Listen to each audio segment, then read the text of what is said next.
یکی از سوالهای مهم در مورد تحصیل تو کشور روسیه این هستش که آیا امکان تحصیل به زبان انگلیسی تو روسیه وجود داره یا خیر.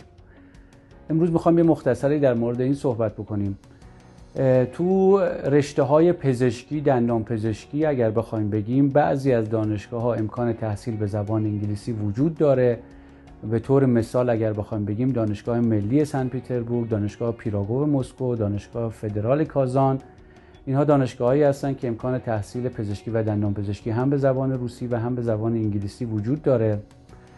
برای رشته‌های غیر پزشکی اگر بخوایم بگیم تو مقاطع ارشد تو خیلی از دانشگاه‌های روسی امکان تحصیل به زبان انگلیسی هست، اما تو مقطع کارشناسی کمتر، خیلی سخت میشه رشته‌ای رو پیدا کرد که به زبان انگلیسی ارائه بشه.